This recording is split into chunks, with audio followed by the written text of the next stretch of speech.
Hey everyone, welcome to day 3 of the derivatives and integrals challenge. So today for the derivative, we're going to differentiate this f of x being sine cubed of e to the x cubed, and then we're going to integrate this integral here. So let's get started.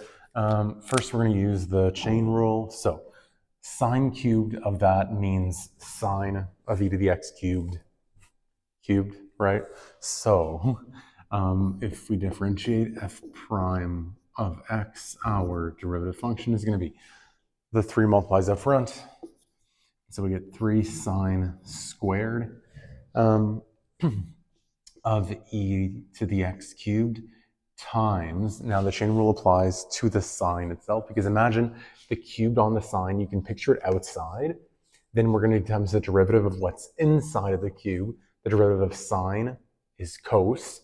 So we're going to have times the cos of e to the x cubed, and I'm running out of space here, and then, right, iteratively so, times the derivative of what's inside of the sine itself. So first, the 3 multiplies up front, then the derivative of what's inside the cubed, that's sine, then the derivative of what's inside the sine.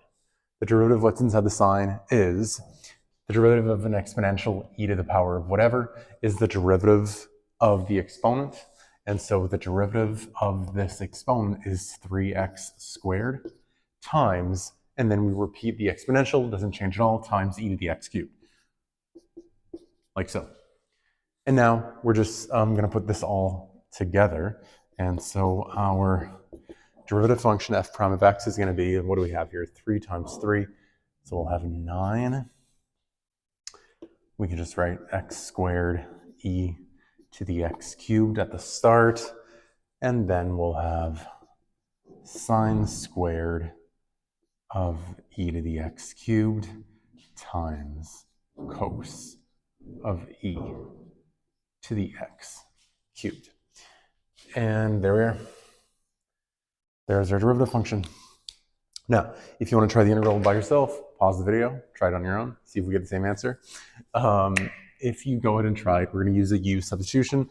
Later on in the challenge, around day 6 and onwards, we'll start integrating by parts, and then by trig substitution, by partial fractions, and all those other integrating techniques. But for now, we're going to do another u substitution. So again, this comes down to just selecting a convenient choice for our u.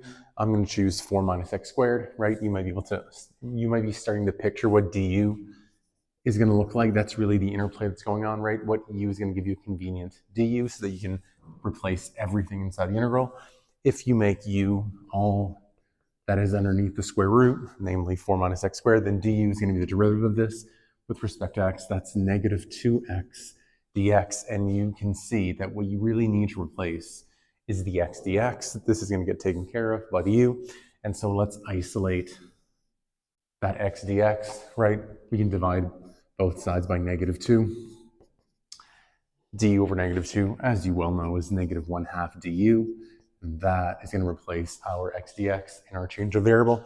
And so now we're going to have negative 1/2, a constant, times the integral of all that becomes simply du. Or if you'd rather, you can leave the du at the end if you're more comfortable with that, and leave it as a 1 over. And now we have the square root of u in our denominator. So that is square root of u, meaning that we now have negative 1/2 times the integral of 1 over the square root of u.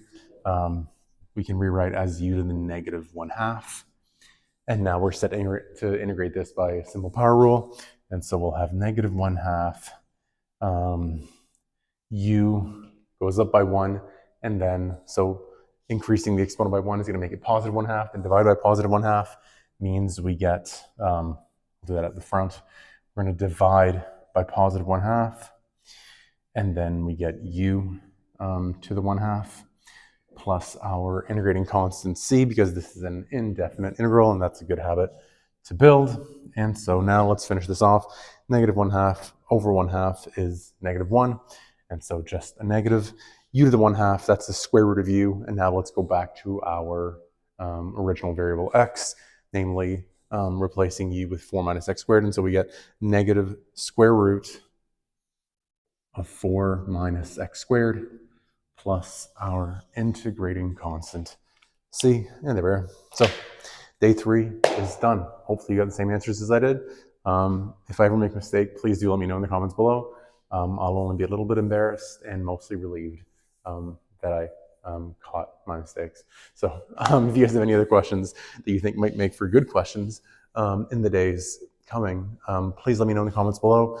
Thank you so much for watching and have a great day.